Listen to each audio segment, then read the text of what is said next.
Hasan Al-Basri. Hasan Al-Basri dikenal sebagai Zahid awal. Beliau ini adalah pertapa padang pasir pertama. Ajaran zuhud dikembangkan oleh Hasan Al-Basri. Jadi ketika para sahabat itu banyak bersengketa soal politik, Hasan Al-Basri kemudian menyepi, menjauh dari hiruk pikuk politik, maka dia dikenal Zahid awal. Dalam Islam adalah Hasan Al-Basri, yang kemudian setelah itu diikuti oleh banyak tabi'in yang lain. Ia adalah orang yang perkataannya itu mirip dengan perkataan para nabi. Jadi ngendikane itu kayak ngendikane levelnya wis kayak ngendikane para nabi. Apabila ia memberikan petunjuk, pituduh, maka ia mirip para sahabat, walaupun ia adalah tabiin. Saking zuhudnya, saking soleh, sampai diibaratkan oleh Imam Al-Ghazali setinggi itu. Perbincangannya nek ngendikan itu kebanyakan dawu-dawu Hasan Al-Basri soal ilmu kerentekean.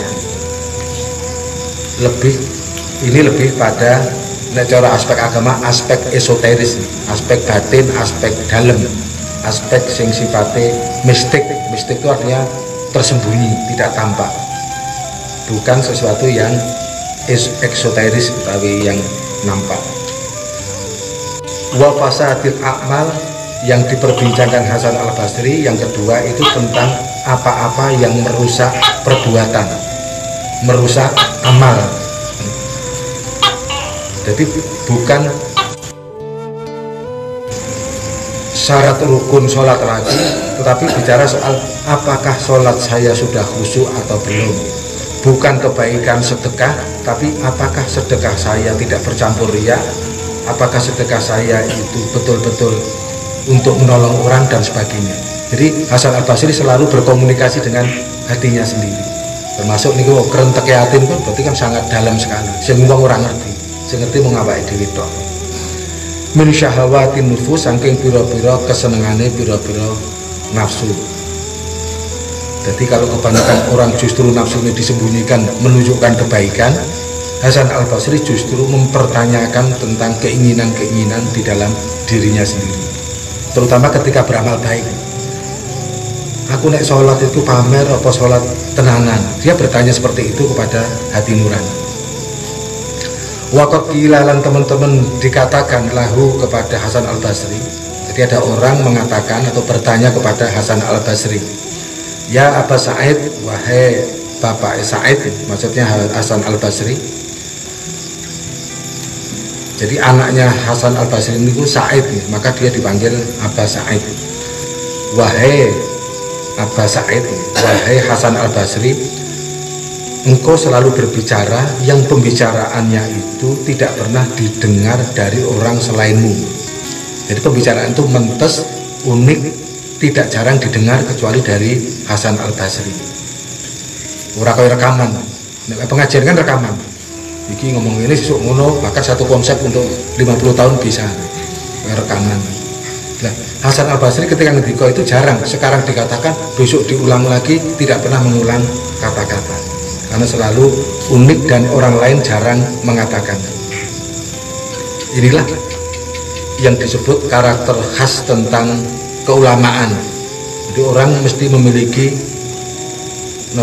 karakter khas tentang keilmuan tertentu, sehingga yang dikatakan tidak pernah didengar dari perkataan yang lain. Artinya dia mengetahui sesuatu yang orang banyak tidak tahu. Famin aina akhotah, maka dari mana Anda itu memperolehnya? Jadi para tabiin lain bertanya, Anda memperoleh ilmu itu dari mana? Kok saya tidak pernah mendengar dari selainmu?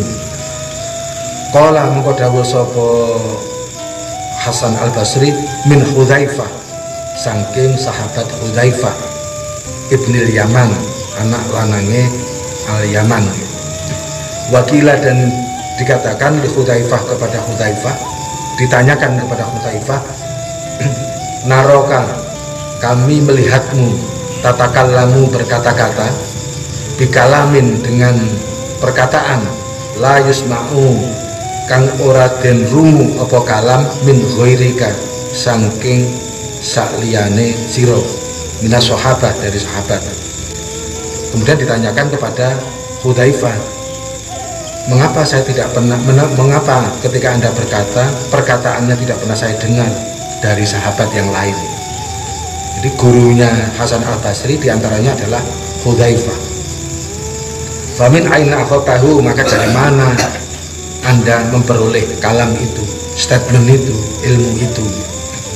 Qala, mengko dawuh sapa Hudzaifah, khosoni, sudah mengkhususkan bihi kelawan kalam sapa Rasulullah sallallahu alaihi wasallam Rasulullah.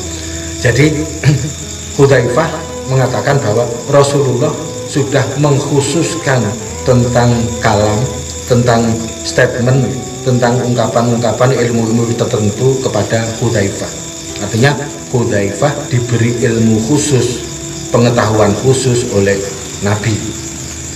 Karena ono sapa annasu menungso yas'alunahu padha takon sapa menungso ing Rasulullah anil khair saking perkara kang apik. Wa kuntu lan ono sapa ingsun as'aluhu takon sapa ingsun ing Rasulullah anisyar saking perkara kang ono. Lah niki bedane. Kebanyakan sahabat itu bertanya kepada Nabi tentang kebaikan. Misalnya kebaikan tentang amalan apa di bulan Ramadan, itu pertanyaan sahabat secara umum. Tapi Hudzaifah bertanya, apa yang membuat puasa saya gapuk? Bukan amalan apa yang harus saya lakukan, tapi apa yang membuat puasa saya gapuk? Apa yang membuat sedekah saya menjadi tidak ada nilainya dan seterusnya. Inilah pendekatan esoteris, pendekatan ke dalam, pendekatan yang tersembunyi. Bukan berarti menyalahkan sahabat, bukan. Sahabat secara umum pertanyaannya itu apa fadilahnya sholat malam misalnya, apa fadilahnya ini, fadilahnya itu. Tapi Hudzaifah lebih bertanya kepada apa yang membuat sholat menjadi tidak bermakna. Pertanyaannya pertanyaan yang sofistik.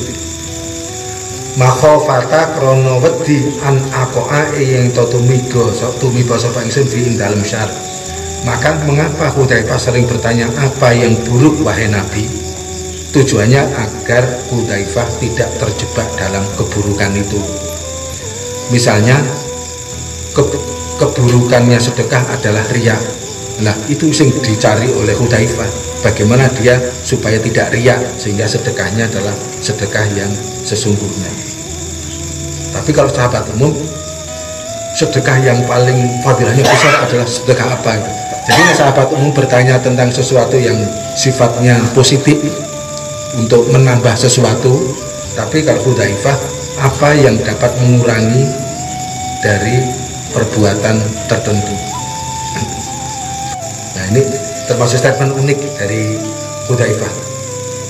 Saya tidak mendahulukan ilmu tentang sesuatu yang baik, tapi dia lebih mendahulukan apa-apa yang sifatnya buruk supaya dia bisa meninggalkan. Maka sering ada ungkapan meninggalkan keburukan lebih penting, lebih utama, lebih diawalkan ketimbang mengamalkan kebaikan. Karena mengamalkan kebaikan itu mudah. Misalnya orang tahu sholat aku nggoni, gampang, nggak ada sholat. Tapi coba nek menghindari keburukan, apalagi yang sudah menjadi kebiasaan. Misalnya wong gani main, gua aja main, wah banget perjuangan.